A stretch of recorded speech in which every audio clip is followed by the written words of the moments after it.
Hey guys, tonight we step onto the ragged edge of the world, or at least it feels that way. Picture a headland jutting into the restless sea of 19th century New Zealand. The waves hurl themselves against black volcanic rock, spraying salt into the air so thick you can almost taste it. The gulls wheel overhead, screaming in a language you'll never quite decipher, and somewhere far below the tide claws at driftwood like a greedy hand. And there you are, tramping along a muddy track, boots sinking into the earth, approaching a structure that seems to rise straight out of a storybook, the lighthouse. Whitewashed, round, and impossibly solid, it stands like a stubborn tooth against the endless gnaw of sea and wind. You probably won't survive this, if we're being honest. The isolation, the damp socks, the sheer monotony of keeping a flame alive every single night. Modern you would be crying for a Wi-Fi signal before the oil lamp was even trimmed. So, before you get comfortable, take a moment to like the video and subscribe. But only if you genuinely enjoy what I do here. And let me know in the comments where you're tuning in from and what time it is for you. Now dim the lights, maybe turn on a fan for that soft background hum, and let's ease into tonight's journey together. You push the heavy door open, its hinges groaning like an old man stretching, and step into the echoing interior of the tower. The smell hits you first, salt, soot, and a faint trace of lamp oil that seems to seep into every surface. You can almost hear the sigh of relief from the stone walls themselves, grateful for your company. The first thing you realize is how alone you are. This isn't the kind of job where co-workers gather around the break room kettle. No, your colleagues are the seagulls, the waves, and perhaps, if you're lucky, a goat or two nibbling weeds outside the boundary fence. Still, there's a romance in this desolation. You run your hand along the cool wall, noticing the grooves where past keepers leaned in passing. Historians still argue whether lighthouse postings were considered punishment assignments or noble stations. Officially, you're here to guide ships to safety, protecting trade and lives alike. But unofficially, you're a human cog in a machine designed to keep other people moving while you remain rooted. The climb up the spiral staircase is already part of your routine. You notice how the steps curve inwards, worn smooth by boots that trudged the same pattern decades before you. Quirky tidbit. Some keepers swore they could hear the sea differently from each landing, as though each loop in the staircase tuned the waves to another key. You pause at one window slit halfway up, watching the horizon blur into mist. It's the kind of view that makes you question whether the earth ends just beyond the surf. When you finally reach the lantern room, the glass panes stand tall around you, segmented like the wings of a dragonfly. The Fresnel lens gleams faintly, its concentric rings looking almost alive in the daylight. This piece of French engineering was the crown jewel of 19th century lighthouse technology. You polish the brass fittings with a rag, the kind of task that seems trivial but could decide whether sailors see salvation or smash against unseen reefs. And because human error loves drama, there are stories of keepers who nodded off during storms, only to wake in the morning with wreckage dotting the shore. You swallow hard at that thought, deciding you'll stick to coffee, or at least the 19th century version of it, which tastes suspiciously like boiled shoe leather. Step back outside, and the wind slaps your coat, so hard you stagger. The headland stretches around you, gorse, flax, and hardy tufts of grass bending low under the salt. You can see why Maori navigators once read these coasts with reverence, long before a lighthouse marked the shore. They had their own systems, star charts memorized in chants, wave patterns read like paragraphs. Your metal and glass tower feels clumsy in comparison, a latecomer on a stage already mastered. You duck into the keeper's cottage nearby. It's hardly cozy, more like a stubborn compromise between practicality and hope. A low wood stove squats in the corner, promising warmth, but only after a long coaxing. The windows rattle like spoons in a drawer whenever the wind shifts. On the table lies the logbook, waiting for your ink. Every hour of weather, every tiny adjustment of the flame, every passing ship, all of it written in the same careful script. Think of it as the original Excel spreadsheet, only slower, inkier, and likely to be gnawed by mice if you're careless. One fact that surprises you: New Zealand's lighthouse service was cobbled together relatively late, in the 1860s, after too many tragic shipwrecks along its perilous coasts. And even then, the funding was meager. Some towers took years to build, and keepers often arrived before the cottages were finished. Imagine trying to keep a lamp burning while your family huddles in a tent on the cliffside. You'd complain, but in that stiff upper-lip Victorian way, which meant writing a strongly worded letter to Wellington that would arrive long after the storm had blown itself out. Evenings are the hardest. The sun dips, and suddenly the isolation swells like the tide. You hear each creak of the cottage, each flutter of wings outside. You light a lantern for company, pretending its glow can compete with the monster flame above. If you're lucky, another keeper shares the post, and you can swap quiet remarks over endless games of cards. If not, you invent voices for the wind until even you begin to suspect you've gone slightly odd. But then again, odd is the default setting here. You step once more outside before night fully claims the sea. The air smells sharper now, touched with iodine and rain. Somewhere far off, a ship might already be relying on you, a tiny speck of flame soon to be lit. You realize this job is less about drama and more about presence. Showing up, staying awake, keeping the rhythm alive. And so, as the gulls settle and the first stars prick the sky, you tighten your coat and prepare for what will become the cycle of your life. Watching, waiting, tending, always with the sea breathing at your doorstep. The morning light comes first not with a blaze, but with a slow bleaching of the horizon. You wake stiffly, your back reminding you that 19th century mattresses are essentially bags of straw with ambitions. The cottage walls sigh as the wind shifts, and you rise to your daily tasks, each one so familiar that they become less work and more choreography. You shuffle into boots still damp from yesterday's spray, shrug into a woolen jumper that smells faintly of smoke, and step outside into a damp chill that clings like an uninvited relative.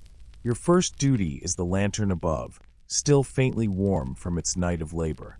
You climb the tower's spiral, counting steps without meaning to, each one as predictable as the ticking of a clock. At the top, the Fresnel lens gleams with smudges of soot and tiny flecks of salt blown in through gaps. You take up a soft cloth and polish, circular motions that soon hypnotize you. Historians still argue whether keepers were chosen for their stoic diligence or simply because they lacked better prospects. But either way, you're here, and this lens must shine like the sun itself. Once the brass fittings glow, you stoop to trim the wicks. This is delicate work, too long, and they smoke, too short, and the flame sulks like a teenager told to mow the lawn. The smell of lamp oil saturates everything, to the point that you swear you'll taste it in your tea later. Quirky tidbit: some keepers claimed the fumes gave them permanent headaches, while others insisted it cleared the head nicely. You suspect both groups just wanted an excuse to nap mid-shift. With the flame extinguished until dusk, you step back into the tower's stairwell and begin recording the night in the logbook. Weather calm, seas moderate, no vessels sighted. The entries read like a mantra, their sameness oddly soothing. Imagine scribbling nearly identical sentences for 30 years and calling it a career. Modern jobs may bore you, but at least the spreadsheet doesn't whistle with wind through stone. Downstairs, the cottage awaits with its own round of chores. You stoke the stove, the wood reluctant after last night's damp. Once the kettle rattles to life, you brew tea so strong it could strip paint, though you add sugar like a guilty luxury. Breakfast is bread that leans heavily toward stale, butter scraped thinly, maybe a scrap of salted meat if you're lucky. You sit at the table, watching the gulls through the rattling window. They strut across the yard as if they own the headland, which frankly they might. By mid-morning, the weather gauge calls your attention. You step outside with a battered notebook and check the wind vane, the barometer, the thermometer nailed into a wooden post. You jot down numbers in your careful script, squinting as the clouds shift and roll. Recording weather is not optional. It's part of your duty to the maritime service. And these reports eventually wander their way to Wellington, months late but filed nonetheless. The irony of measuring every gust while surrounded by endless sea isn't lost on you. Still, you do it with precision, because the sea takes sloppiness personally. Occasionally, a steamer appears on the horizon, its black smoke dragging across the sky. You pause, shading your eyes, watching its progress. If you're lucky, it passes close enough that you can imagine the passengers. Ladies in bonnets, men in stiff collars, children peering wide-eyed at the coastline. They'll never know you waved, but you do anyway, a small salute from solitude. The logbook receives another neat note. Steamer sighted southbound. Just 5 words, yet somehow a reminder that the world keeps moving beyond your cliff. And then there's maintenance, the never-ending war against rust, rot, and the enthusiastic nibbling of salt air. You patch fences chewed by goats, repaint peeling wood, and oil hinges that shriek like startled parrots. You scrub the lantern room's glass with vinegar water until it sparkles, though within a week the sea will reclaim it with a film of brine. One historian described lighthouse keeping as domestic labor performed at altitude, and you can't help but agree. You're a janitor with a particularly dramatic view. By afternoon, the rhythm is set. You mend nets or chop kindling, anything to fill the hours until dusk demands your return to the tower. The isolation gnaws quietly. It doesn't roar. That's the trick of it. At first, you notice the silence as a relief, but over weeks it becomes a presence all its own. You whistle just to hear an echo. You invent debates with yourself about the best way to butter bread. You catch your reflection in a window and mutter, "Don't look at me like that." Joke number 1 for today. You're not crazy if you argue with yourself. You're only crazy if you lose. As the sun tips west, you prepare the lantern again. Fresh oil poured carefully, wicks trimmed anew, brass polished to a glimmer. The ritual is never skipped. You know that somewhere, perhaps far across the Pacific, a captain depends on your diligence, though he'll never know your name. That's the paradox. Absolute responsibility combined with near invisibility. When dusk finally arrives, you strike a match, shielding it against the wind, and coax the flame alive. Slowly, the lens gathers it, bends it, magnifies it until the beam leaps out across the darkening sea. You step back, momentarily proud, watching that pulse of light stretch farther than your eyes can follow. You realize that for all the monotony, this is the moment it's all for, the light cutting through night, saying to sailors, "Yes, you are here, and danger is there." The tower hums faintly with heat, the glass panes glimmering. You descend the staircase, each footstep echoing, and step into the night air. Above you, the light revolves, a heartbeat against the void. You draw your coat tighter, knowing tomorrow you'll do it all again. And the day after. And the day after that. Joke number 2. Retirement here doesn't mean a gold watch. It just means you finally get to talk to someone besides the gulls. And yet somehow you feel a strange peace. The world beyond the headland is chaotic. Wars, politics, bustling cities. But here, your job is simple, unchanging, oddly comforting. You are the metronome to the ocean's symphony, keeping time so others may pass safely. Joke number 3. You're basically the world's most overqualified nightlight. You find yourself thinking about food more often than you'd like to admit. Perhaps it's the salt in the air, gnawing away at your energy, or maybe it's simply that meals punctuate the otherwise shapeless day. Either way, the cottage kitchen is your stage, and the menu rarely surprises. You open the larder, and there it is again. Bread hard enough to qualify as construction material, tins of peaches that clink like treasure, and salted meat so determined to stay preserved it might outlive you. Breakfast drifts into memory by mid-morning, and already you're planning lunch. In the 19th century, supplies arrive only every few months, depending on weather and bureaucracy. So rationing is less a choice than a survival strategy. You slice bread with a knife that squeaks in protest, layering it with butter, so thin it looks like a rumor. Salted pork or mutton joins the plate, usually boiled until any resemblance to flavor has long sailed away. Joke number 1. You chew not because it tastes good, but because otherwise your jaw muscles might atrophy. When tins became common, lighthouse keepers everywhere rejoiced. Here in New Zealand, tinned peaches and condensed milk were as close to luxury as a headland family might know. You crack one open carefully, the sweet scent filling the room with a shock of civilization. For a brief moment, you imagine yourself at a city cafe, though the gull glaring in through the window quickly reminds you of reality. Historians still argue whether tinned food improved morale or simply postponed scurvy in slightly sweeter packaging. You're inclined to believe both. The stove requires constant tending. Firewood is scarce and damp, and chopping it is a chore in itself. You crouch, coaxing embers back to life, the smoke curling through gaps in the chimney. Sometimes, the wind howls just right and puffs smoke back into the room, coating your bread with an unintended seasoning of ash. You cough, wave it off, and mutter to yourself about the joys of seaside dining. Of course, fresh food isn't entirely absent. If you're clever and the weather kind, you can fish off the rocks below. The sea provides blue cod or kehai, though hauling them up without slipping into the surf is a challenge in itself. Quirky tidbit. One keeper supposedly trained a gull to steal small fish from local nets, but the bird quickly became a menace, harassing anyone with a basket. No one knows if the story is true, but you secretly root for the gull. The garden is another battlefield. You scratch out rows of potatoes, carrots, maybe some hardy cabbage. The soil is stingy, grudgingly offering crops only if you wage constant war against salt spray and wind. Still, the small victories matter. A sprig of fresh green tastes like a medal earned. You imagine how city folk take vegetables for granted, piling them high in markets, while here a single carrot feels like an honored guest. Meal preparation becomes ritual, anchoring you against the monotony. You cut, boil, stew, repeating motions until your hands know them better than your mind. The cottage fills with smells both comforting and strange, meat too salty, bread too musty, tea too strong. Yet combined, they weave a kind of domestic spell. Dinner becomes less about taste and more about structure, a reminder that time continues even at the edge of the world.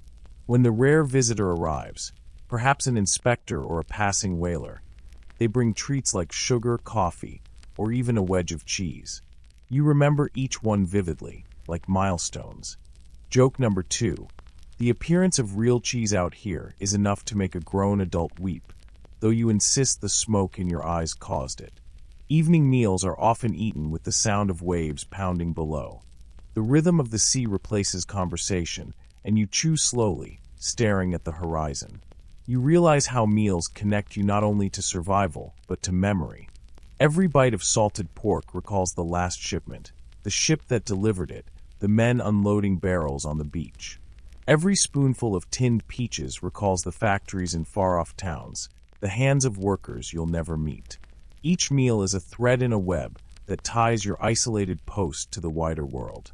And then there are the jokes you make to yourself, like how every pot of stew tastes the same, no matter what you add. Or how tea so strong you can stand a spoon in it must surely qualify as health tonic. Or how bread so stale it breaks your knife might double as home defense. Joke number 3. If pirates ever raid your lighthouse, just serve them supper, they'll retreat voluntarily. As you scrape the last crumbs into the stove fire, you pause. The simplicity of meals feels almost meditative. No menus, no takeout, no endless options. Just the same few foods, again and again, grounding you in the cycle of days. It may not be a feast, but it keeps you alive, and in this lonely post, that's more than enough. The gull outside, still watching you with beady persistence, probably agrees. By now you've probably realized that the real boss of this place isn't the government in Wellington, or even the inspector who occasionally tramps through with a clipboard. No, the real master is the weather, and it runs the headland like a tyrant with a mood disorder. You step outside, and within minutes your coat is plastered to you like a second skin. The rain doesn't fall politely, it assaults you sideways, stinging like needles. Your oilskin coat was advertised as waterproof, but you quickly learn that means it holds the water inside as well as out. You trudge along, boots squelching, hair dripping, muttering about the sheer futility of clothing in a place where the sky is basically a leaky roof. The winds come in flavors. Sometimes a steady push, sometimes a violent shove, sometimes a sneaky whistle that worms through window cracks. One gust nearly knocks you flat as you haul a bucket of water across the yard. You set it down, glare at the horizon, and wonder if the ocean is laughing at you. Joke number 1. Umbrellas out here last about as long as a biscuit in seagull territory. Historians still argue whether the most dangerous part of lighthouse keeping was the loneliness or the weather. Many logs record storms so violent that cottages shuddered, lantern glass cracked, and keepers were forced to lash themselves indoors for fear of being swept off the cliffs. You imagine sitting at your small table, every board creaking, the stove rattling, wondering if tonight's supper will be interrupted by a sudden relocation into the sea. During gales, your chores become survival maneuvers. You climb the tower steps with salt spray seeping through stone slits, lanterns swaying in the draft, every muscle tensed against slipping. At the top, you wipe brine from the Fresnel lens, your cloth instantly soaked, and whisper encouragement to the flame as if it were a nervous child. You know that out there, a captain is staring into darkness, praying for your light, and you're praying right along with him that the glass holds. Quirky tidbit. Some keepers believed storms had personalities. A talker storm wailed through the chimney, a drummer hammered shutters, and the dreaded screecher storm vibrated the very stones. One keeper in Otago supposedly gave each kind a name and recorded them like neighbors paying unwelcome visits. You try this yourself once or twice, but the storm you call Gregory feels too personal when he rattles your roof for 12 hours straight. The damp is its own kind of enemy. Clothes never dry fully. Boots smell of mildew even after a day near the stove. The wallpaper, if you have any, peels in long strips, curling like tongues. Bread molds faster than you can eat it, sprouting fuzz that makes you wonder if it's trying to evolve legs. You wipe condensation from the windows every morning, resigned to the fact that water is simply part of the furniture here. Joke number 2. In New Zealand's lighthouse cottages, you don't own a teapot, you just rent it to the moisture. And yet, there's an odd beauty in the chaos. On clear mornings after a storm, the sea glitters so fiercely you have to squint, every droplet hanging like crystal in the air. Rainbows stretch across the horizon, double-arched and bold, reminding you that the same weather trying to drown you also paints miracles. You stand on the cliff, soaked to the bone, laughing because the sun finally showed up like an apologetic friend. But storms are not just weather, they're also a reminder of fragility. You hear stories of wrecks that even the lighthouse couldn't prevent. Entire ships dashed against reefs within sight of the beacon, swallowed before dawn. You think of the keepers who scrambled down cliffs in driving rain, hauling ropes, desperate to save anyone flung ashore. Some succeeded, some didn't. Those stories stick like seaweed in your mind, stubborn and dark. Inside, the storm continues its percussion. The roof drips into buckets you've strategically placed. The stove flickers uncertainly, and you wonder whether dinner tonight will be boiled or just damp. You wrap yourself in a blanket, write a shaky entry in the logbook, severe gale, lantern intact, and listen. The sound is almost hypnotic. Wind whistling, rain pounding, sea roaring, all layered into a symphony that lulls you toward an uneasy nap. Joke number 3. If sleep sounds are a trend, you've basically invented the first storm ASMR. By the time dawn peeks through again, you emerge blinking into washed clean air. The grass lies flattened, fences lean sideways, and the gulls return as if they'd only stepped out for tea. You survey the damage, a loosened shutter, a damp pile of firewood, a few shingles missing. Somehow, the lighthouse still stands tall, stubborn as ever, its lantern waiting for you to polish it back into readiness. You realize, not for the first time, that life here is less about defeating the weather and more about enduring its moods with a wry shrug. The night hours stretch long, and it's here that the true test of a keeper's spirit takes shape. You climb the narrow spiral staircase, lantern in hand, your footsteps echoing against stone. The world outside is pitch black, no lamps, no town glow, just a velvet void that swallows everything. At the top, you slide open the iron hatch and step into the lantern room. The flame sputters, steadies, and then swells inside the Fresnel lens, sending its glow slicing outward in great, deliberate sweeps. That glow is now your only companion. Settling into the watch, you perch on a small stool, shoulders hunched in the draft, eyes straining through the glass. The sea below moves unseen but not unheard. It churns, crashes, and hisses with the sound of 1,000 conversations you'll never quite translate. Loneliness presses in like the dark itself, heavy and patient. You fiddle with the wick just to have something to do, even though it's already trimmed. You polish the brass twice in a row. You write the same observation twice in the logbook, realizing afterward, but not bothering to cross it out.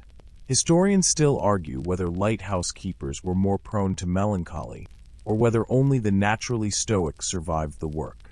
The evidence suggests both. You feel it yourself. The silence is thick, and sometimes it grows teeth. Joke number 1. You start considering your reflection in the glass as a coworker, and when it doesn't answer your questions, you get a little offended. The flame needs checking every half hour. You rise, adjust it, wipe down the glass, and settle again.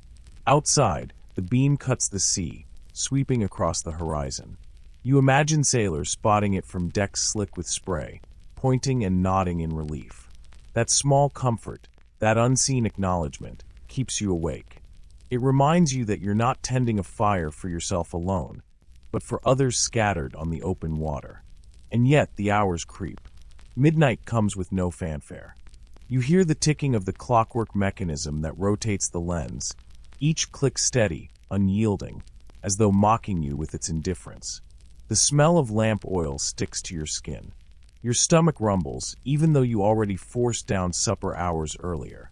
You think of your bed in the cottage, a mere 20 steps away, but those steps might as well cross an ocean. Sleep is forbidden. Ships do not pause because you're tired. Sometimes the night plays tricks. You swear you see lights far out to sea that vanish when you blink. Perhaps a ship, perhaps moonlight, perhaps your imagination. Quirky tidbit. One keeper in Taranaki swore he saw phantom ships during storms, their lanterns bobbing on waves that no real vessel could survive. He recorded them dutifully in the logbook, as though someone in Wellington would ever file a report on ghosts. You pace the lantern room to keep yourself alert, circling the lens, watching its great ribs of glass catch and bend the light. It's mesmerizing, like standing inside a giant jeweled clock. You touch the brass, warm from the lamp, and listen to the wind pressing its cheek against the glass panes. You hum to yourself, though the sound feels odd, swallowed instantly by the vastness around you.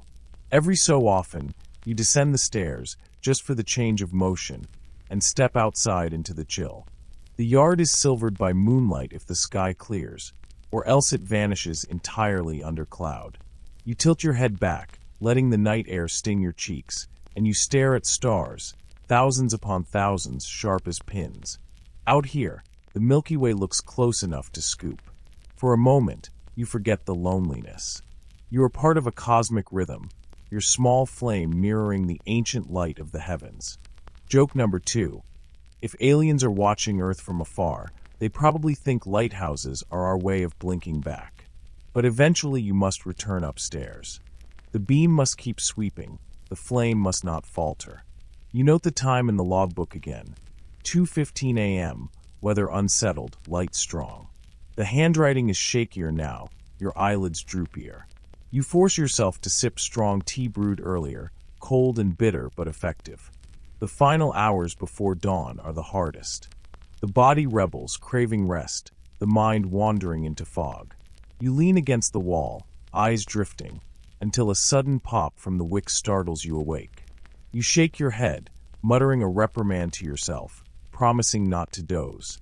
You walk the circumference of the room again, breathing deeply, forcing wakefulness. Historians still debate whether 2 keepers per station was a safety measure against sleep or insanity.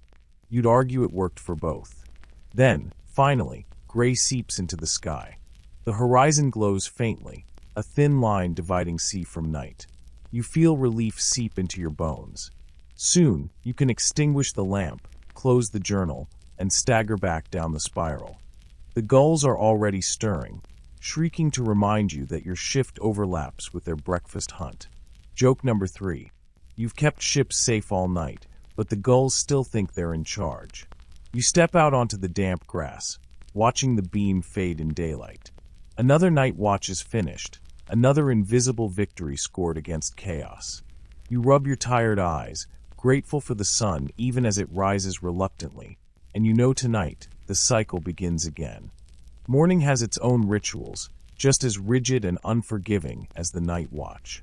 You drag yourself from the tower, eyes gritty, arms heavy, and yet there is no collapse into bed. No, the work continues, and it begins with maintenance. The lamp may have burned bright through the night, but now the aftermath of that flame greets you. Soot residue streaks on the prisms.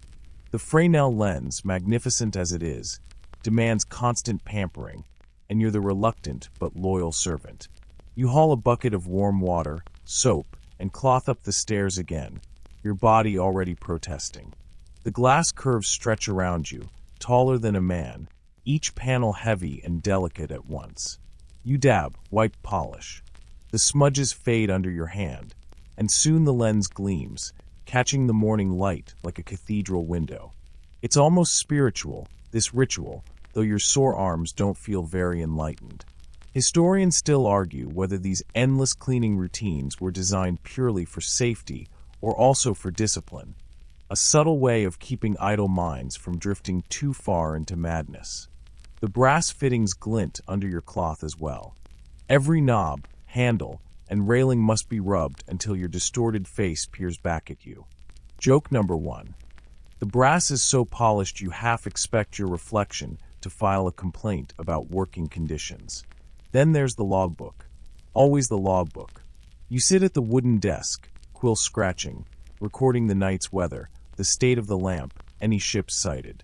Most mornings, it's the same phrases, repeated endlessly. Lamp steady. Wind moderate. Visibility fair. Yet the monotony is the point. These records are the Empire's eyes, tiny scraps of order piled high against the sea's indifference. Occasionally, though, you get to write something more exciting. Storm gale violent, or steamer sighted bound north. Those words add spice to the broth, the closest you get to drama without catastrophe. Outside, the other keeper, if you're lucky enough not to be alone, tends to the yard. The grass around the lighthouse must be kept low, the paths swept, the gutters clear. Not for aesthetics, but to reduce the chance of fire. Sparks are a lighthouse's worst enemy, and the authorities are strict. Quirky tidbit. One set of rules explicitly banned drying laundry anywhere near the lantern room, because a single forgotten sock could, in theory, start an inferno that toppled the Empire's chain of safety. Imagine explaining that in your report. Apologies, the ship's wrecked because of a woolen undershirt. By mid-morning, you check the oil stores. You descend into the cool storeroom, rows of tins stacked like soldiers. Each one is heavy, slippery with a faint sheen. You measure carefully, noting the level, ensuring enough supply for the coming nights. Shortage is unthinkable. A dark lamp is worse than useless, it's betrayal. You run your fingers along the metal seams, muttering a tally as if the oil could vanish by trickery. Then comes the tower itself. The walls take a beating from salt spray and wind. You step outside, bucket and brush in hand, and scrub moss from the base. The wind whips your hair, gulls scream overhead, and your knees ache from crouching. Joke number 2. You swear the gulls are unionized, arriving on cue to heckle your every stroke. And just when you think you've finished, there's the clockwork. The great gears and chains that keep the lens rotating must be wound and inspected. You crank the handle, muscles straining, as the mechanism groans. It's like winding a stubborn grandfather clock, except if you fail, the night ships might dash themselves against rocks. The responsibility makes your palms sweat, even though you've done it 1,000 times. Inside the keeper's cottage, there are smaller chores. The stove must be lit, the floor swept, the bedding aired. Food supplies are inventoried: flour, tinned meat, tea, dried fruit. Every crumb is rationed carefully. The supply ship only comes once a month, sometimes longer if seas are rough.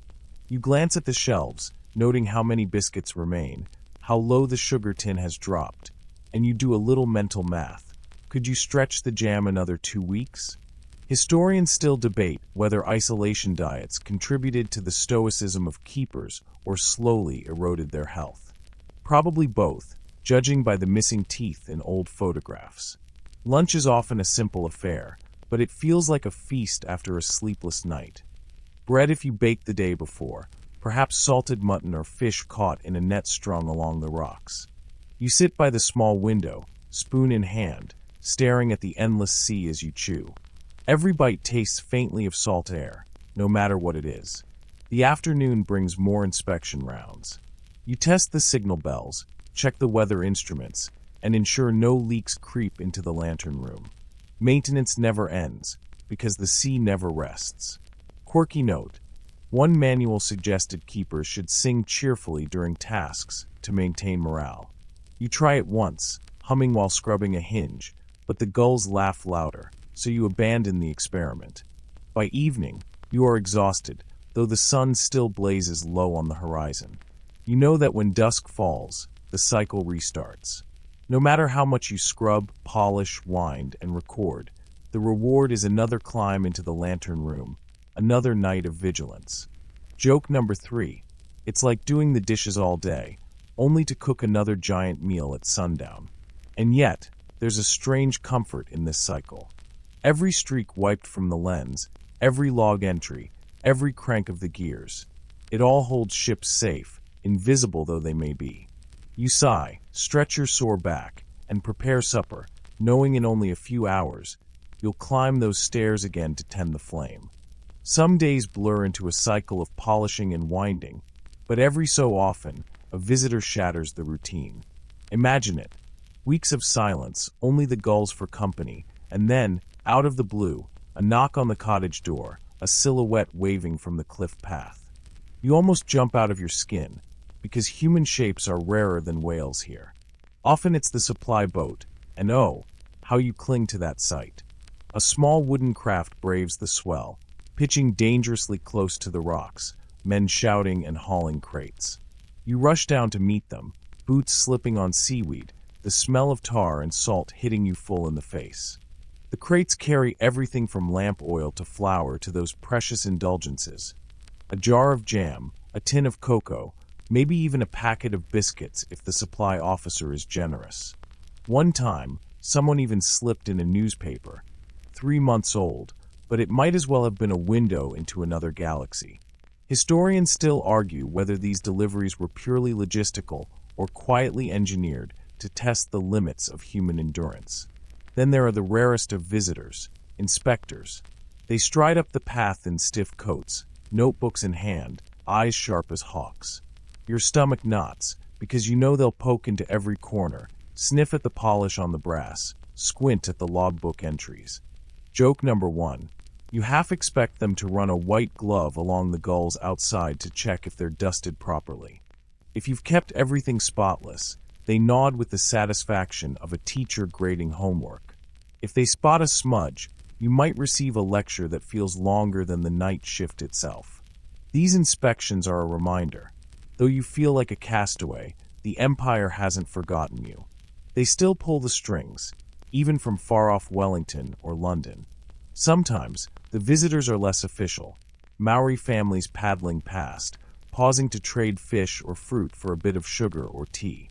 The exchange is quick, friendly, full of gestures and laughter carried on the wind. These fleeting connections remind you the world still breathes beyond your lonely tower. There's debate, though. Historians still argue whether lighthouse keepers bridged cultures or lived mostly as isolated intruders in Maori lands. On extremely rare occasions, a passing ship anchors nearby, perhaps seeking shelter from a storm. You wave from the headland, lantern in hand, and voices echo back across the waves. A dinghy may land, carrying a soaked sailor eager for a warm fire. Their tales pour out, news of distant ports, politics, wars you can scarcely picture, fashions you'll never wear. And you, starved for conversation, drink it all in like fresh water. The gossip is as nourishing as the supplies themselves. Someone mentions a gold strike down south, or a scandal in Parliament, or a cricket match won by the English. Joke number 2. After so many weeks alone, you'd probably find a debate about sheep shearing riveting. But visitors are not always welcome. Sometimes they bring disruption, clutter, or the sense that your tiny realm has been trespassed upon. After they leave, the silence presses in heavier than before. You feel the ache of solitude more keenly, as if the walls remember the echo of laughter and resent its absence. Back in your cottage, you examine the new goods with almost ceremonial reverence. The tins line up neatly, the oil drums are stacked like loyal soldiers, the logbook gains a new entry. Supply boat arrived 10 a.m. It looks so plain on paper, but to you it was a carnival. You spread jam on bread and savor it slowly, letting the sweetness linger. One spoonful tastes like civilization itself. There's a quirky tidbit about keepers who hoarded odd trinkets from visiting sailors, postcards, foreign coins, even seashells from islands they'd never see. Some towers ended up like miniature museums, cluttered with reminders that life elsewhere rolled on while the lamp kept turning here. After the flurry of visitors, the rhythm resumes. The logbooks, the brass, the lens, the night watch. Yet you feel a little warmer inside, buoyed by human contact, however fleeting. Joke number 3. You even consider naming one of the gulls after the supply officer, just so you have someone to gossip with until the next boat arrives. Even as twilight comes, you find yourself glancing at the horizon, wondering when the next figure will wave from the path. The next dinghy will crest the waves. The next scrap of news will tumble into your isolated world. The lighthouse is meant to guide others, but sometimes, just sometimes, you feel like it guides them to you, reminding you you're not quite forgotten. The sea, which normally thrums like background static, can suddenly rise up like an angry god. You sense the storm before you see it. The pressure drops, the horizon bruises purple, and the gulls vanish as if they know something you don't. The first raindrops slap your cheeks like pebbles, and then boom, thunder rattles the very ironwork of the tower. You hustle up the spiral stairs, lamp glass rattling under your hand. The lantern must stay burning no matter what. Oil topped up, wicks trimmed, mechanism ticking. Because out there, ships are straining against waves taller than cottages, and you alone are the difference between survival and splintered timber. Joke number 1, no pressure, right? Just a few hundred lives resting on whether you remembered to wind the gear. The storm smashes the windows with spray, the tower shudders. You peer through misty panes, watching the beams sweep across chaos. Sheets of white water crash against the rocks below, the sound a deafening roar that drowns even your heartbeat. Historians still argue whether these towers were overbuilt or merely lucky. But either way, when the stones hold, you send a silent thanks to the masons who laid them. Down in the cottage, it's a different battle. Rain forces its way through every crack. The hearth sputters, the chimney moans, and your bedding slowly soaks from a leaky roof tile you've patched 5 times already. You mutter, stuffing rags into gaps, feeling like a soggy handyman at the edge of the known world. Yet amid the chaos, a strange beauty unfolds. Lightning forks across the bay, freezing the world into a single black and white photograph. Foaming seas, the steadfast tower, your silhouette framed in the lantern glow. For a heartbeat, you feel mythic, like some Norse watchman at the end of the earth. Then thunder jolts you back into your damp socks. There's a quirky tidbit about keepers who tied themselves to the tower railings with ropes during gales, afraid the wind might whisk them into the abyss. Some even claim to hear voices in the storm, ancestors calling, sailors begging, or simply the wind funneling through cracks in the masonry. You might laugh at that in daylight, but when the shutters bang and the sea screams, the line between superstition and sanity blurs. As the night grinds on, you scribble in the logbook by flickering lamplight. Gale force winds, lightning, heavy seas. Such mild words for such violence. You add, almost out of defiance, lamp held. Tomorrow, when the inspector or another keeper reads it, they'll never know your knuckles were white the entire time. Sometimes, a storm claims a casualty anyway. You may spot broken spars or a sodden barrel washed ashore, proof that a ship wasn't so lucky. Whether lives were lost, you'll never know for certain. Historians still argue whether keepers carried survivors' guilt for wrecks beyond their reach, or whether duty hardened them into acceptance. At dawn, the storm limps away, leaving silence almost louder than the gale itself. You stumble outside into a world scrubbed raw, seaweed strewn like ribbons, gulls circling in wary return, the headland scarred with fresh erosion. You breathe in air that tastes like iron and salt, and though you're exhausted, you feel taller somehow, like you've survived a trial no one else witnessed. Then comes the cleanup. Fallen slates need renailing, sodden logs need drying, the garden lies flattened like it lost a fistfight. Joke number 2. You wonder if it's even worth planting turnips when the sea seems determined to eat salad for lunch. Back in the tower, the lamp glass is crusted with salt, each pane requiring careful polishing until it gleams again. Your muscles ache, but it's a ritual of restoration, a way of telling the sea, "Nice try, but not today." Of course, storms rarely ask for permission. A week later, another one arrives, and then another. Winter on this coast means endurance more than heroics. You adapt, waxing boots, layering blankets, sleeping in snatches between lamp checks, learning which creaks mean danger and which mean the stones are simply settling. Quirky side note: some keepers claim to predict storms by the behavior of cats kept for mice. If the cat hid in the cupboard, you braced yourself. Through it all, you keep watch. The lamp burns steady, sweeping through rain, snow, or fog. A single beam cutting the dark, announcing to every sailor, yes, someone is awake, someone is guiding you past the teeth of these rocks. And even though you feel small, wet, and bone-tired, you also feel irreplaceable. Joke number 3.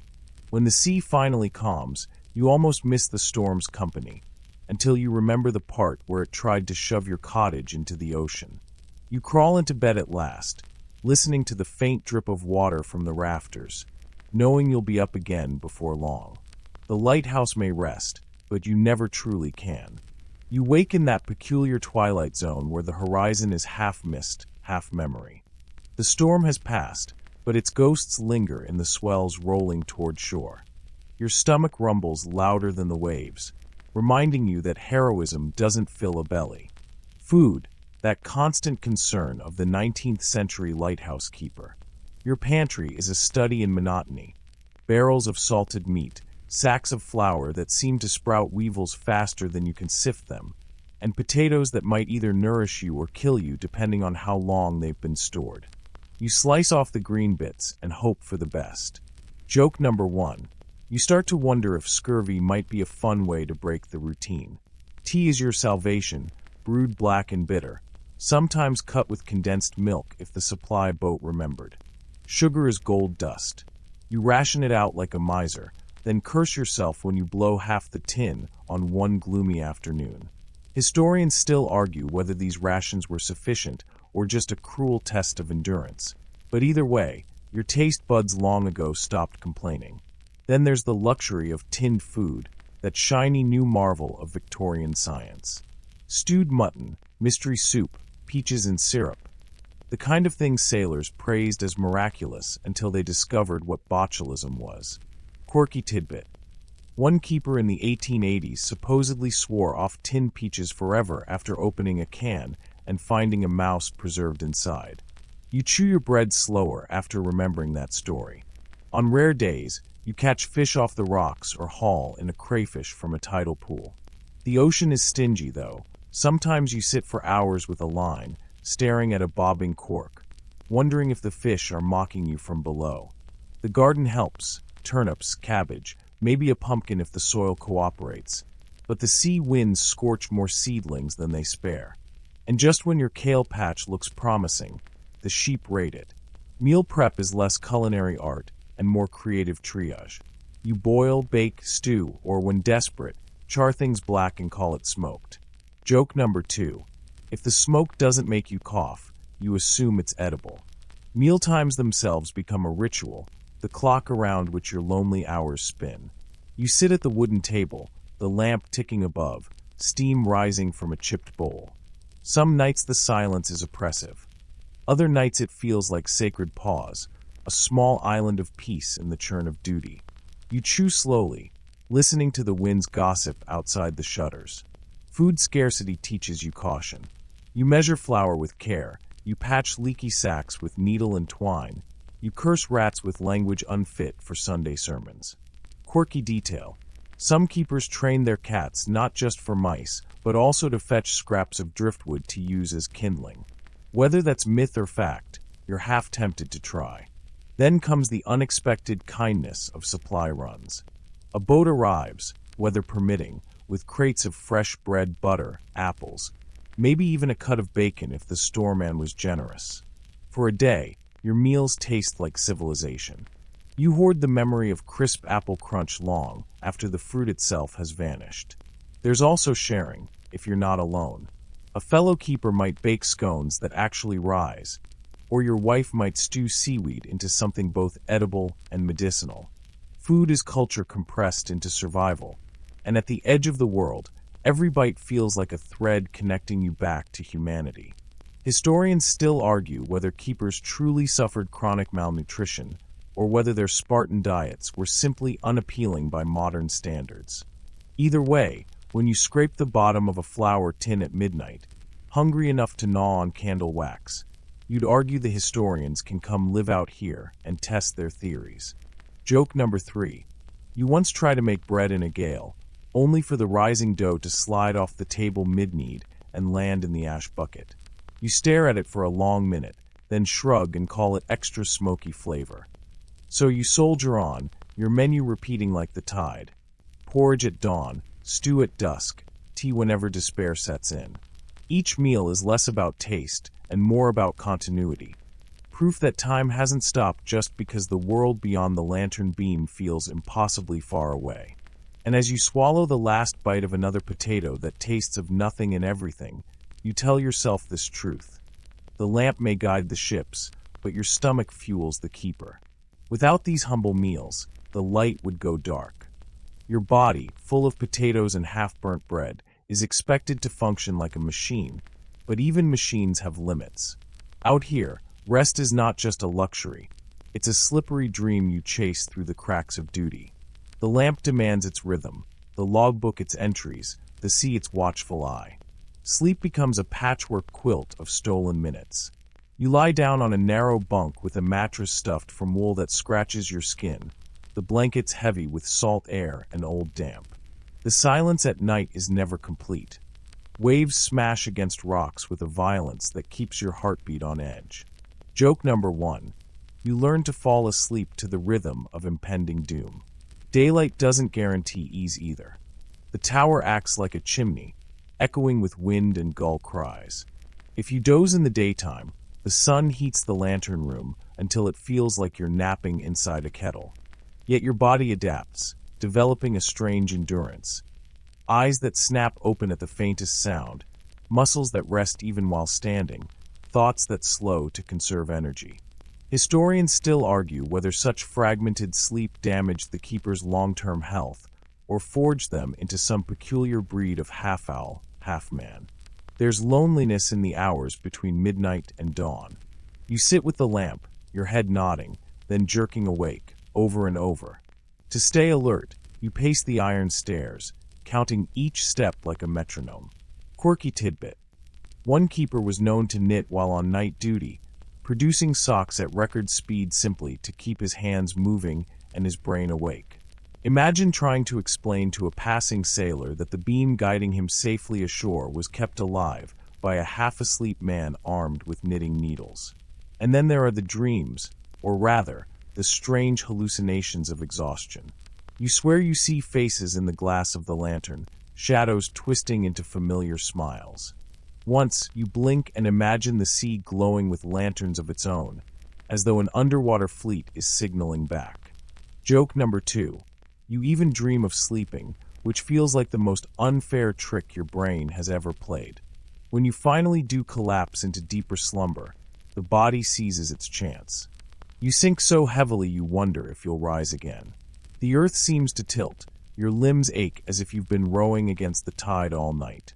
Then, too soon, the bell rings or the clock ticks over, dragging you upright with a groan. No snooze buttons here, only the shame of a darkened lamp if you linger too long. Still, small comforts cushion the fatigue. A hot cup of tea at 3 a.m. tastes like nectar of the gods. A cat curling at your feet on the bunk makes the night feel less hostile. And if you have company, the quiet conversation in hushed tones keeps both of you tethered to reality. Historians still argue whether the government underestimated the toll of this schedule, insisting keepers rotate duties enough to rest. In truth, storms, emergencies, and human frailty rarely followed bureaucratic charts. Sometimes you stayed awake far past what the body could safely endure because no one else was there to shoulder the load. And here's a quirky discovery. Many keepers left behind journals filled with surprisingly poetic entries written in the dead of night. Exhaustion blurred into artistry. Sleep-starved minds conjured metaphors about the sea as mother, lover, monster. Some of the most vivid descriptions of New Zealand's coasts come not from explorers or artists, but from bleary-eyed men scribbling while trying to stay awake. Joke number 3. One diary includes the line, "I dreamt I was asleep, woke to discover I was awake, and felt cheated twice." You feel that in your bones. So the days and nights pile on, the fatigue wrapping around you like the constant fog. Yet the body, resilient in ways you never credited before, learns to bend without breaking. You don't sleep like you once did, but you rest enough to rise again, to wind the clockwork, to polish the lens, to keep the light alive. Out here, the line between waking and dreaming blurs, but the ships still see their beacon. And maybe that's all that matters.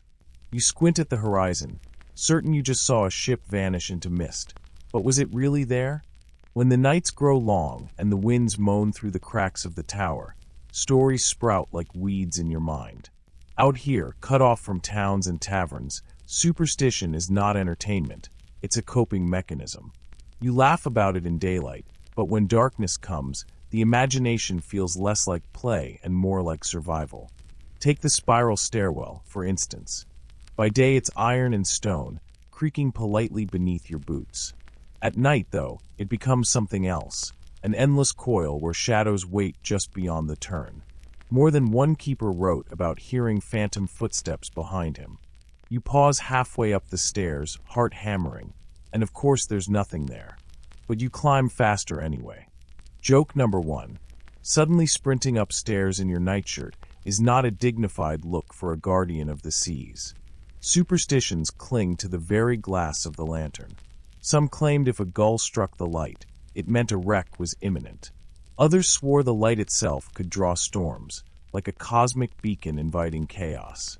Historians still argue whether such beliefs were genuine or simply a way of making sense of tragedy. After all, when a ship smashed against rocks despite all your efforts, wasn't it easier to blame a curse than accept the crushing limits of human watchfulness? Quirky tidbit.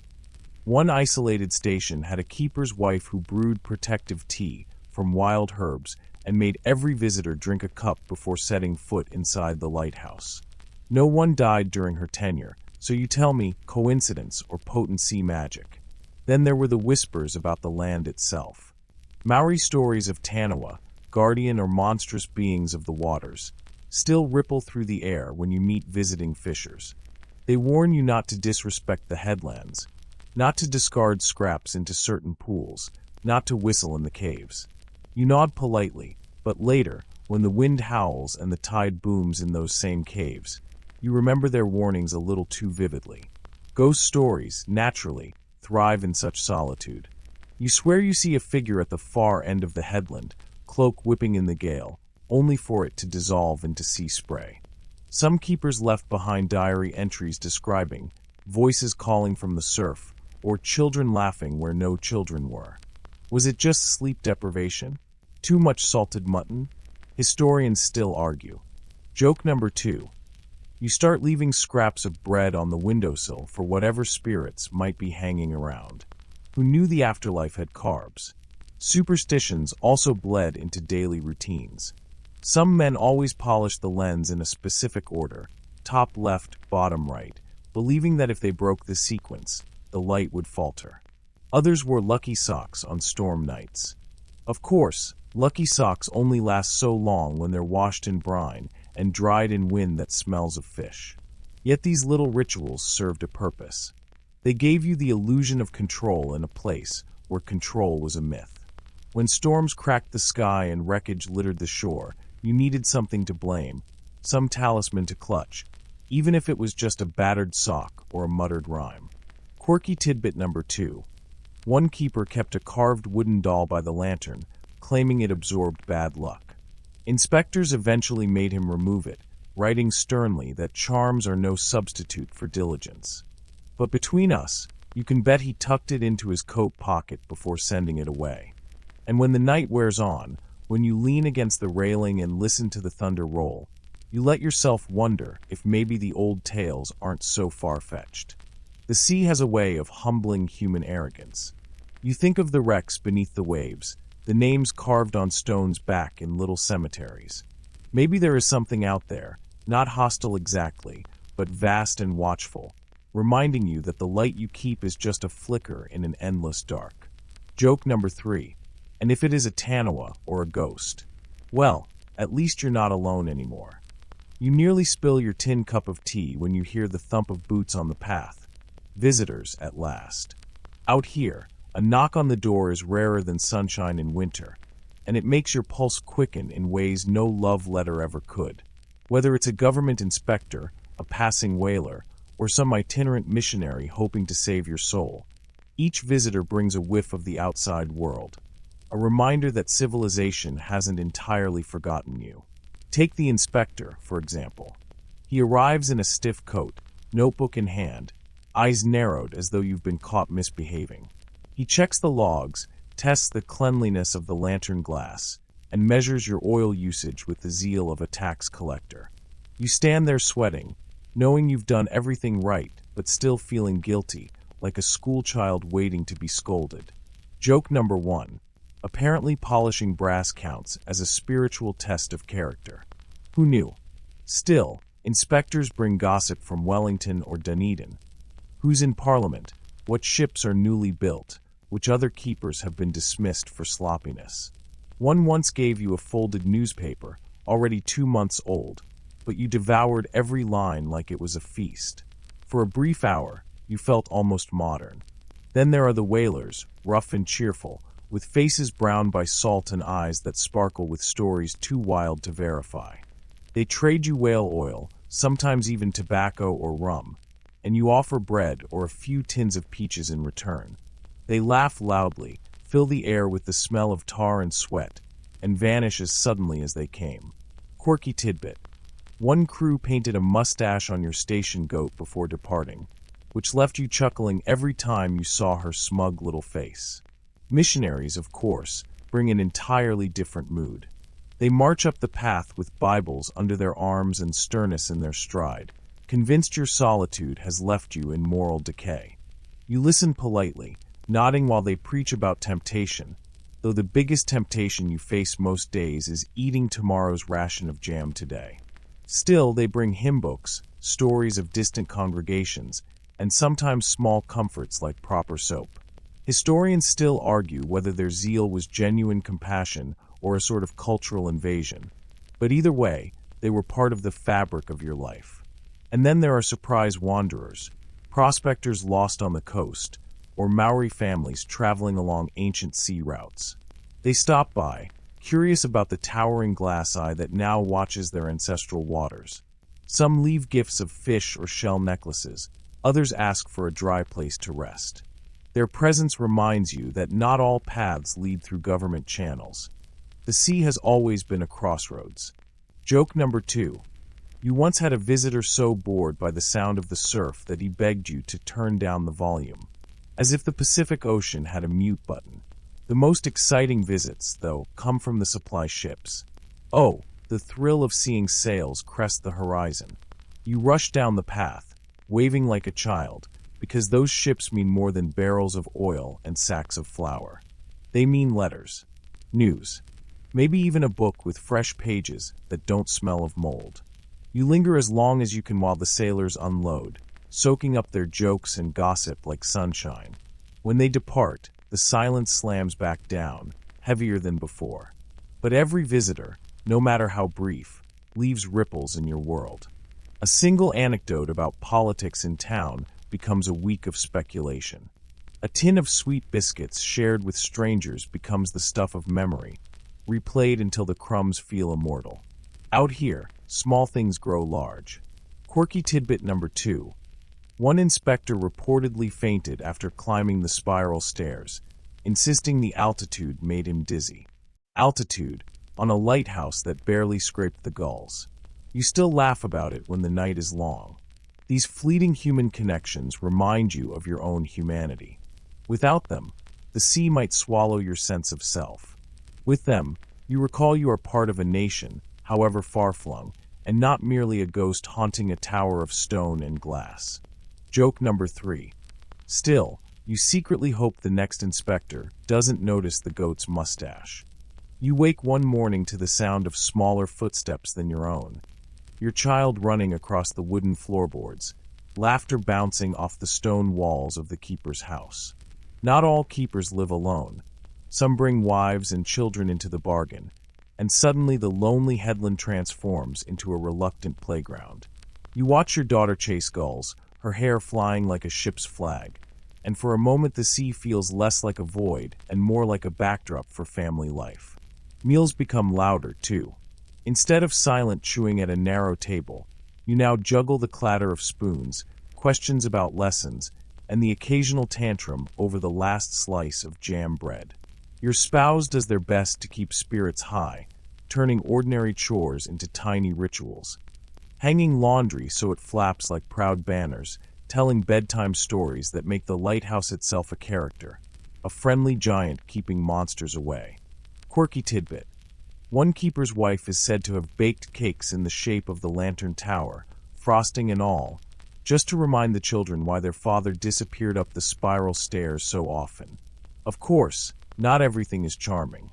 Rain traps everyone indoors, and boredom grows thick as damp socks.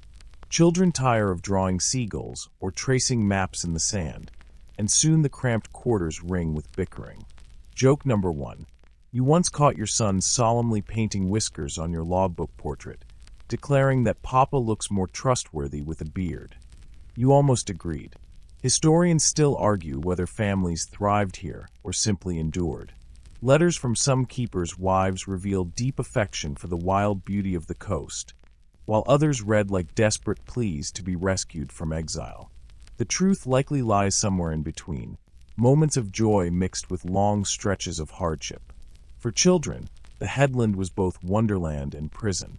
They invented games chasing driftwood dragons, but they also grew up without playmates their age.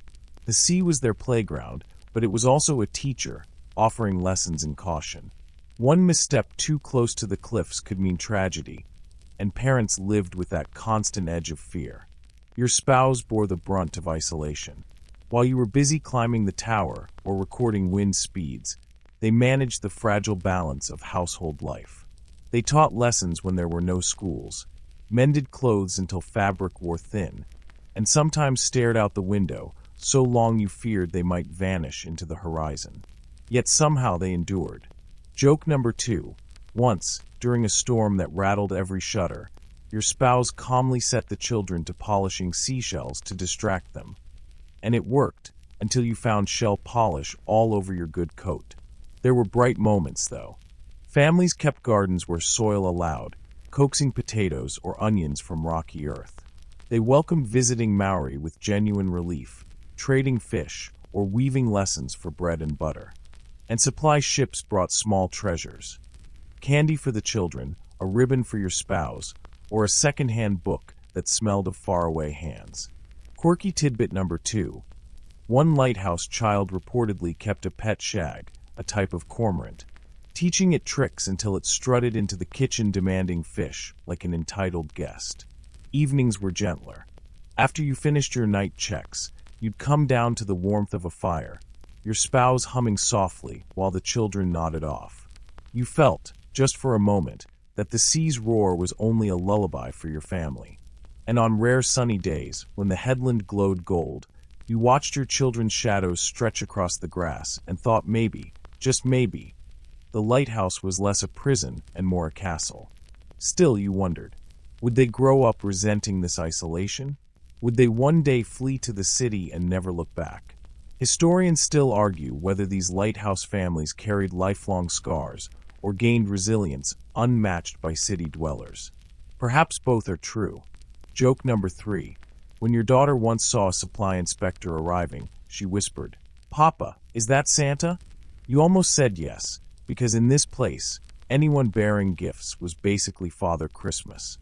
You start to notice the whispers of change creeping into your daily grind. The old whale oil, thick and smoky, is replaced by cleaner kerosene, and suddenly the flame burns brighter with fewer complaints from your lungs. You mutter thanks to the inventors who saved you from scrubbing soot off every inch of glass, though a tiny part of you misses the drama of coaxing a reluctant whale oil flame to life. Mainstream fact: by the mid-19th century, New Zealand lighthouses were steadily shifting from whale oil to kerosene, following global trends toward efficiency. Your tools changed too. New wicks, new burners, new cleaning methods. All arrive with instruction manuals that might as well have been written by someone who had never seen a gale.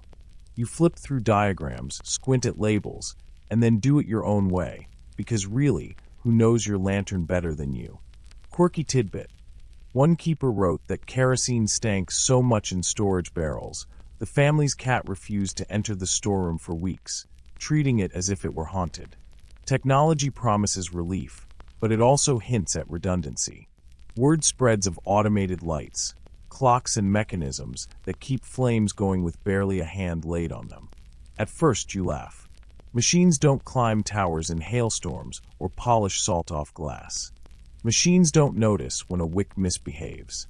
Machines certainly don't keep lonely watch in the night.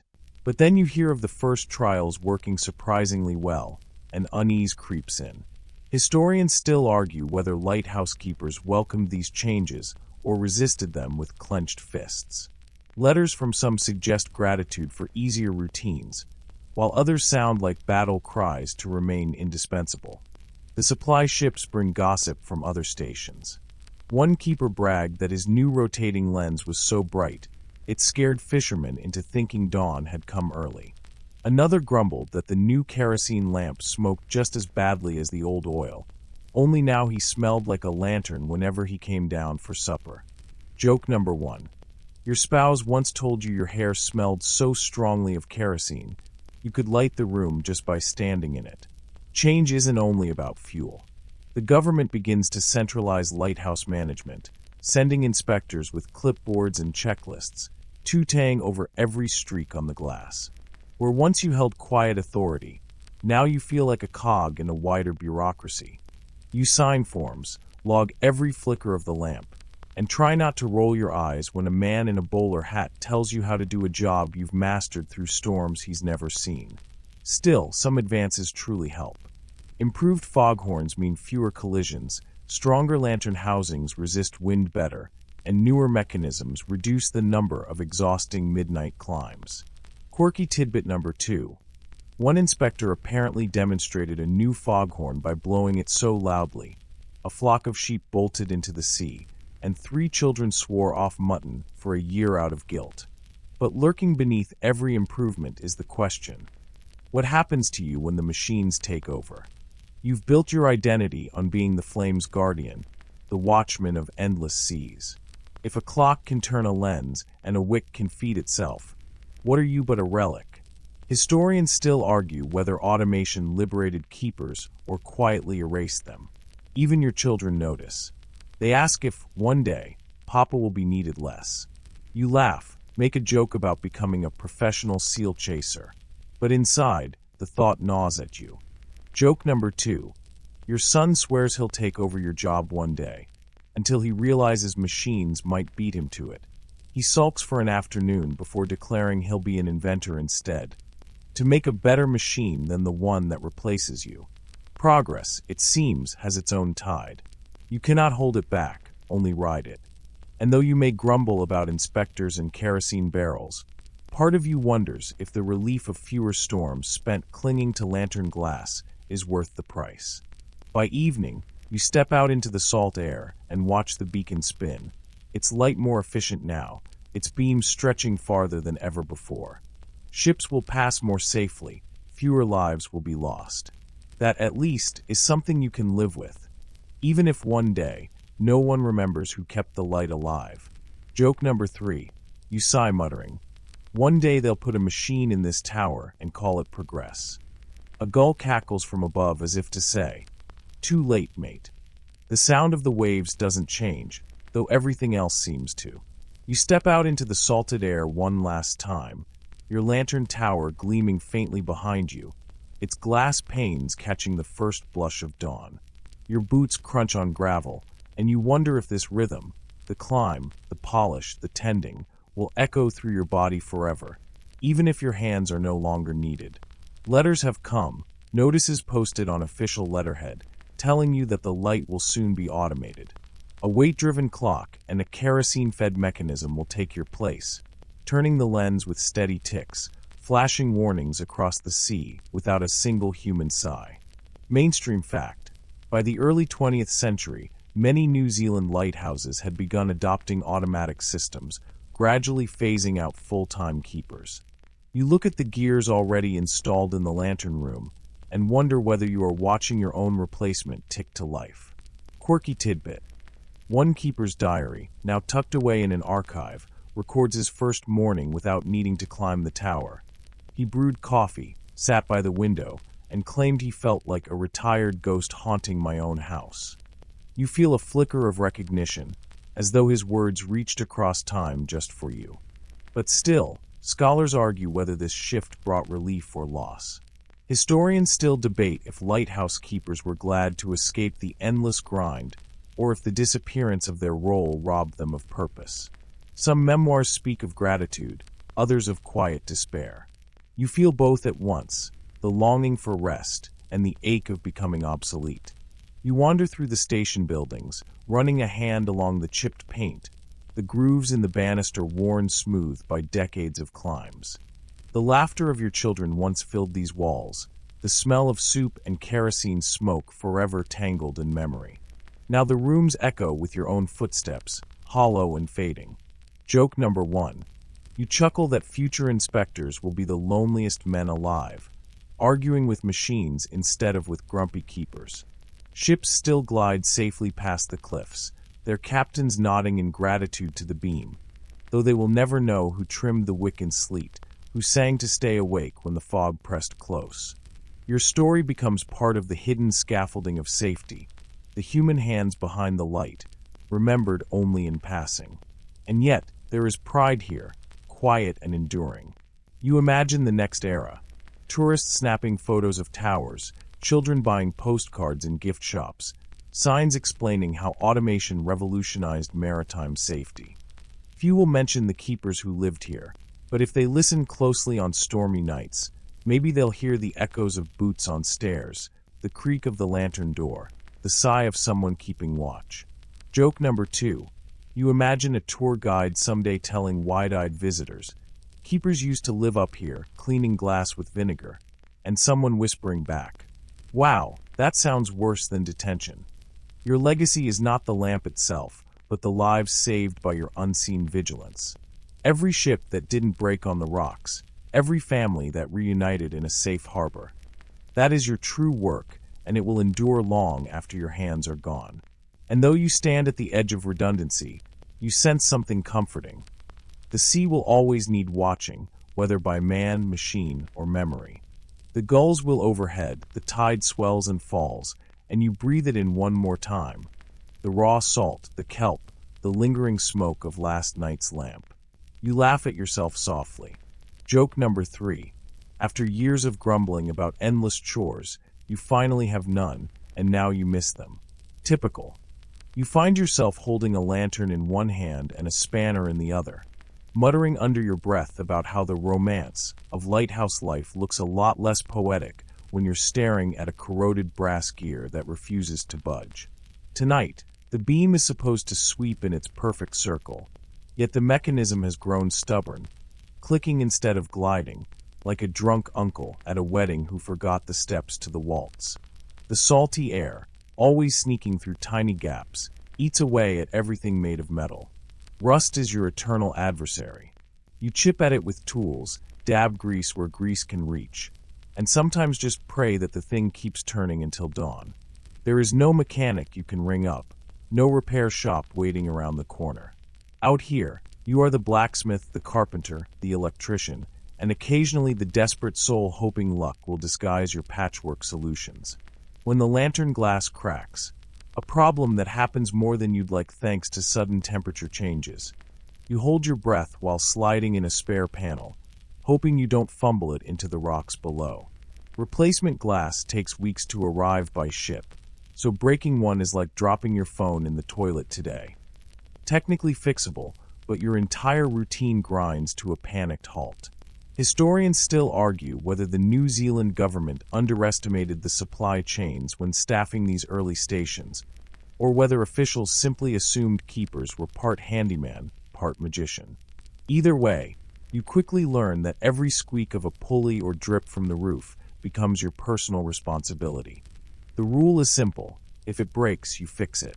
And if you can't fix it, you improvise until it works again.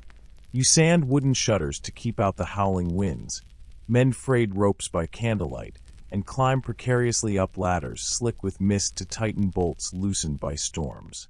The routine is endless. Every gust of wind seems to invent a new task. And yet there's a rhythm to it. You almost start to relish the clank of your tools, the smell of linseed oil rubbed into worn handles, the faint hiss of grease on a stubborn gear. Of course, it isn't all solemn responsibility. Now and then, repairs go spectacularly wrong in ways future keepers would laugh about. There's the moment you try to patch a roof leak with tar and end up with more tar on yourself than on the shingles. Or the time your improvised pulley for lifting oil drums snaps halfway up, dropping the barrel into the sand and sending gulls into hysterics. Some keepers keep little notebooks of these mishaps, partly to warn successors, partly because it's comforting proof that the chaos didn't begin with you. One curious tidbit often passed around is how some keepers swore by using flour paste to mend cracks in lamp glass, claiming it held better than official putty in damp air. Others swore it was nonsense, insisting flour just fed mold. The debate continues in the footnotes of maritime history books. Was it clever improvisation or wishful thinking disguised as innovation? You never quite decide. Tonight, as you kneel in the lantern room with a rag in one hand, polishing soot from the reflector, you can't help but admire the delicate precision of it all. The prisms bend light like frozen rainbows, each facet perfectly angled to send a beam miles out into the sea. The truth is, every polished curve and tightened screw means lives saved. Somewhere out there in the black swell, sailors are depending on you to have greased the gears, patched the leaks, and coaxed the lamp into steady glow. You sigh, wipe sweat from your brow, and hear the steady tick of the clockwork finally settling into its rhythm again. Repairs may never end, but they keep you moving, keep you awake, and in some odd way, give you purpose. Without the constant battle against salt and rust, the days would blur into a sluggish haze. With it, at least, you have victories, small, greasy, clattering victories. And perhaps that's the real secret of lighthouse life. You don't just keep the light. You keep everything else upright too, sometimes with skill, sometimes with a creative swear under your breath, and sometimes with nothing but stubbornness holding the whole place together. The nights are long, the winds are sharp, and the silence is a kind of pressure that can bend your thoughts out of shape. So, naturally, you turn to the company of animals. Every keeper in 19th century New Zealand seems to have smuggled in at least one four-legged, or feathered, companion, officially frowned upon by the inspectors, but tolerated as long as the pets didn't chew through the supply lines or climb into the lantern room. You might have a dog, probably a wiry sheepdog or mutt picked up from the nearest port town. Dogs are guardians, hunters, and entertainers all at once. They chase seabirds along the shore, bark at the waves as if they could shoo the ocean back, and curl up against your legs on cold nights. Sometimes they learn the routine better than you do. A dog might nudge you when the watch bell rings, as if scolding you for dozing. There are tales of canines racing up the spiral stairs ahead of their keepers, tails wagging as though the nightly lighting of the lamp were some grand party. Cats, too, are standard issue, though not in any official handbook. You keep them for practical reasons. To control the mice that gnaw through flour sacks and threaten the oil stores. But quickly, the cats become confidants.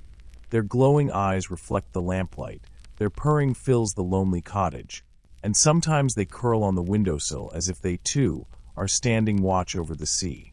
One quirky fact often whispered is that some keepers believed cats could sense storms before they broke, watching the way a feline's tail twitched or how it prowled the rooms in restless circles. Historians still argue whether this was genuine observation or just another desperate superstition forged in isolation. Chickens are another popular choice. They cluck and squawk, providing both companionship and eggs, though their sense of timing is atrocious. Nothing is quite like being startled awake by a rooster crowing into the wind while it's still pitch black, the waves crashing like an argument outside. And then there are the odd pets, the outliers. There's a story of one keeper who kept a goat on a particularly barren island, insisting the creature's bleating kept him sane. Another claimed to tame a seagull that followed him from room to room, pecking at crumbs like an avian apprentice. Whether these tales are true or exaggerated, you like to imagine the goat chewing on lighthouse reports and the gull squawking indignantly during lamp inspections. The pets do more than entertain. They blur the harshness of isolation. In the evenings, when you sit by the stove stirring pottage or boiling tea, you feel a tail brush against your leg or hear claws scratching at the door, and the loneliness eases. You talk to them, of course. Everyone does. Out here, there's nobody to roll their eyes when you ask your dog whether he thinks the lantern wick will hold steady tonight. But caring for them also brings responsibilities.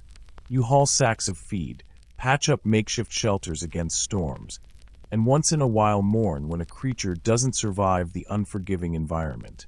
That's the sharp edge of this companionship. You can grow deeply attached, only to lose a beloved animal to a rogue wave or a long winter. It reminds you uncomfortably how fragile all life is in this place. Still, the pets give as much as they take. When an inspector comes to check the oil tallies and mutters about rusting hinges, the dog greets him first, wagging, and softens the man's severity. When supply boats finally arrive, it's the animals that react most joyfully, as though they understand the renewal of hope. Their antics weave into the story of every keeper, passed along in letters, logbooks, and oral tales. One popular anecdote tells of a cat that once climbed into the len's housing and had to be coaxed out before the evening lighting, a logistical nightmare, but also the kind of comedy that made the hard days bearable. So, while the lighthouse stands as a monument to steel, stone, and relentless duty, it's the animals that add color to the days and warmth to the nights.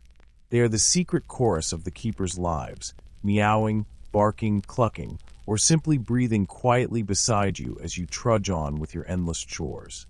The passing of seasons is something you feel in your bones out here, where the ocean is louder than clocks and the horizon is the only calendar you can see.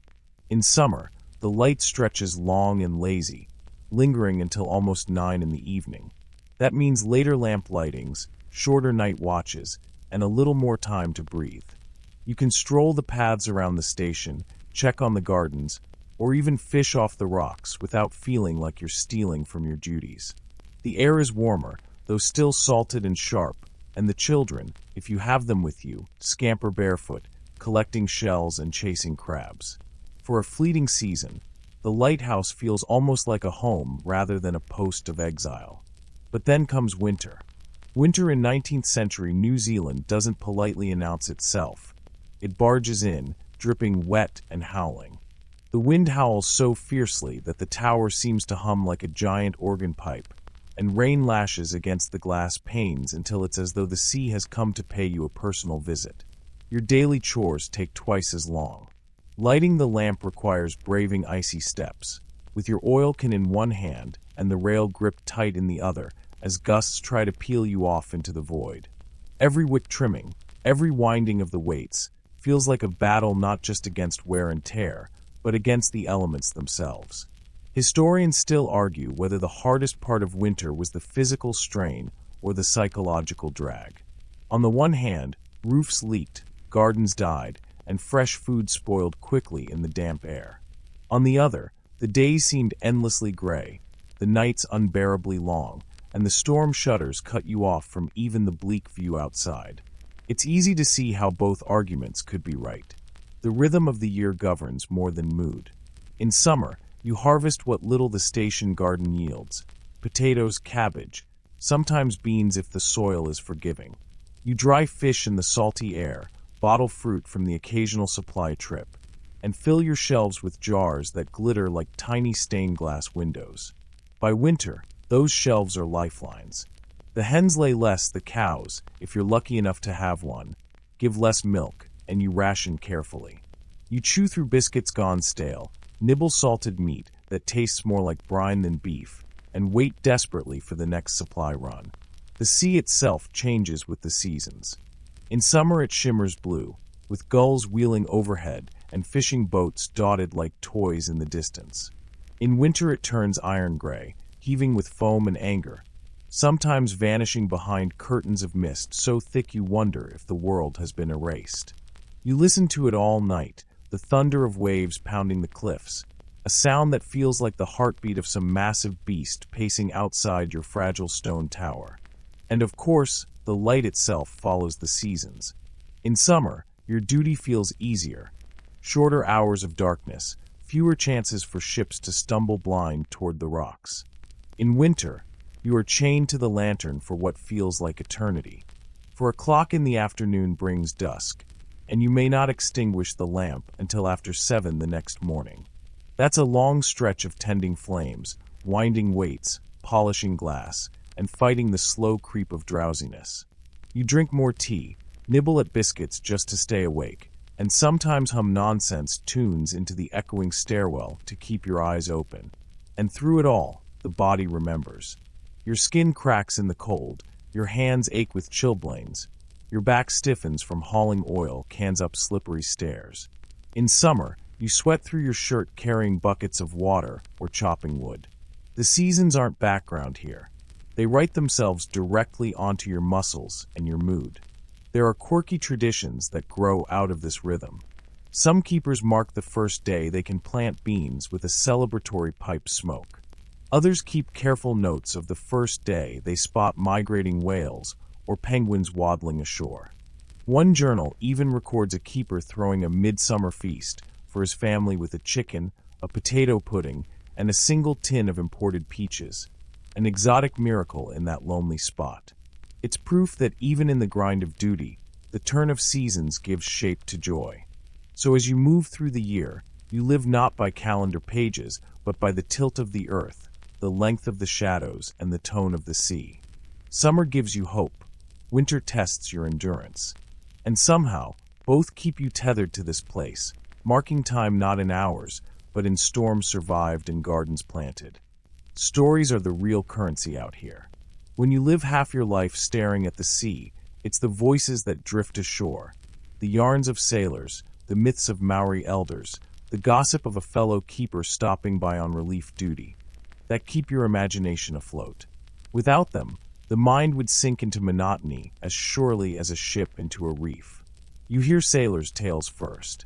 They come bundled with supplies or stumble in with shipwrecks, smelling of tar and damp wool. Their stories are salted with exaggeration. Giant squid dragging men overboard, mermaids singing at night, and ghost ships glowing green in the waves. You nod politely, knowing full well that at least half of it is nonsense. But you also know the sea well enough to admit, just quietly, that sometimes nonsense feels like the truth. One man swears he saw a lighthouse light move of its own accord, swinging back and forth even though no keeper was inside. You file that away, unsure if he was drunk, delirious, or accidentally describing a mirage. Then there are the Maori stories, which feel older than the cliffs themselves. An elder tells you of Tanawa, water guardians, who prowl the bays and rivers, protecting some, punishing others. She explains that certain rocks offshore are not just hazards but ancestors, frozen mid-transformation. You glance at those same jagged spires on your next watch, and suddenly they look less like stone and more like petrified giants holding vigil in the surf. Historians still argue whether keepers took these legends seriously or treated them as folklore to pass the time. But it's clear that they crept into the rhythm of life here, especially when eerie noises in the night seem to confirm them. Fellow keepers bring their own brand of tale. When you meet them on the rare transfer run or supply overlap, you trade stories like kids trading marbles. One might boast about killing a rat the size of a small cat inside the lantern room. Another might grumble about a wife who threatened to leave him because she didn't marry a ghost. One even insists he saw a whale breach so close it drenched the entire tower in spray, leaving him laughing like a madman for 10 straight minutes. You're not sure if you believe all of it, but you do know the laughter feels real enough. You start to collect these stories like seashells, tucking them away in memory, ready to haul them out on long, stormy nights when there's no company but the shriek of wind. Sometimes you embellish them a little yourself, adding your own twist. Did the ghostly ship have green sails or red? Did the rat really attack with glowing eyes? Memory is slippery here, and exaggeration is half the fun. But not all stories are amusing. Some are heavy with sorrow. Shipwreck survivors often stumble in with vacant stares, clutching the fragments of their ordeal. They tell of comrades swallowed by the sea, of masts cracking like bones, of prayers unanswered. You listen, nodding silently, offering them bread or tea. Their words echo inside you long after they leave, adding weight to every flare of lightning, every booming wave against the cliff. And then, of course, there are your own stories, though you rarely think of them as such. You might write in the logbook, "Strong nor'easter, light kept from view for several minutes by mist." Dry factual, nothing of the poetry that really happened. But years later, someone reading that line might imagine the keeper's heart pounding, hands fumbling for wicks as fog swallowed the beam. They'll fill in the fear and fatigue you left out. Maybe they'll even romanticize it, turning your cold, wet, miserable Tuesday into a heroic saga. There's a quirky truth here. Stories survive longer than the keepers themselves. Cottages rot, towers crumble, but tales ripple outward, repeated at pubs, whispered at campfires, scribbled into letters that travel halfway around the world. A single odd event, a cat climbing to the lantern room and refusing to come down, or a keeper swearing he saw lights from Atlantis, becomes folklore, shaping how future generations picture these lonely posts. And in the end, that's what you carry with you, a jumble of sailors' exaggerations, Maori myth, fellow keepers' jokes, and your own weary notes. Together, they form a mythology of the coast, half real, half imagined, but all woven into the beam of light that slices across the waves each night. Legacy isn't something you think about much while you're ankle-deep in oil spills or cursing at a rusted hinge. But out here, time has a way of stretching, and sooner or later the thought creeps in. What will remain when the lantern no longer needs you? When some clever machine, or worse, a faceless government official, decides your sleepless vigil is obsolete. By the late 19th century, whispers of automation already drift through the supply runs. A clockwork mechanism here, a new Fresnel lens there. The technology hums with promise, but it hums too loudly for comfort. You imagine a future where the light never flickers, never gets distracted, never feels cold or lonely or scared. And yet, also a light that never hums a song while polishing glass, never mutters sarcastic commentary at the seagulls. Reliable, yes. Human, no. Historians still argue whether automation saved lives more efficiently or stripped away something vital, the deep personal bond between keeper, flame, and sea. You glance at the tiny graveyards some stations have. Headstones lean crookedly in the wind, carved with the names of keepers' children lost to illness, wives who never made it back from town, even a few men swallowed by sudden slips down cliffs. Those stones are legacy of the rawest kind, proof that the cost of keeping the light was more than frayed nerves and lost sleep. You tread past them carefully, whispering hellos like you're greeting old coworkers. The cottages, too, will tell your story long after you're gone. Some will crumble fast, roofs collapsing under storms, chimneys choking on moss. Others will be patched and repatched until they resemble more memory than structure, each plank a signature of someone's stubbornness. Centuries from now, tourists might wander those ruins, tracing graffiti carved by bored keepers, or squinting at kitchen walls where soot still lingers. They'll snap photos, slap a filter on, and tag it hauntingly beautiful. You roll your eyes, but secretly, you hope they'll feel at least a pinch of the grit that kept you awake at 3 a.m. And then there's the beam itself. The truth is, the light doesn't care about its keeper. It just shines, cutting through mist like an indifferent angel. Ships will always pass, grateful or not, whispering thanks or never even noticing. You remind yourself that's the point, to be unseen yet indispensable, like the air in a diver's lungs. Your legacy isn't in fame. It's in the hundreds of lives you'll never meet, who dock safely in Wellington or Dunedin without realizing they owe their tomorrow to the nameless someone polishing glass in a tower. The quirky tidbit is that some keepers secretly enjoyed being forgotten. There are notes in archives of men who bragged about vanishing into obscurity, almost smug in their invisibility. Others hated it, resented being erased by progress. Which camp you'll land in? Hard to say. One day you grumble about automation. The next you fantasize about never climbing those stairs again. Contradiction seems baked into the profession. But maybe the true legacy isn't in stone or steel, or even in beams slicing the dark. Maybe it's in the stories you've left behind, the ones sailors carried to taverns, the ones Maori elders folded into their oral tradition, the ones fellow keepers embroidered with humor until they hardly resembled fact. Your name might not survive, but your sea-salted tales will drift for centuries, reshaping themselves every time they're told. And now, as you imagine laying down your wick-trimming scissors for the last time, you picture the light still flashing faithfully, long after you're gone. It's not cruel or sentimental. It's simply steady, like a heartbeat that belongs to no one person, yet defines an entire coastline. So if someone, decades or centuries from now, walks past a rusted lantern housing or leans against a crumbling keeper's cottage, perhaps they'll pause. Perhaps they'll listen closely. And if they're lucky, they might just hear the faintest echo of your boots on the stairs, your tired muttering about the weather, your quiet satisfaction at a light that still shines.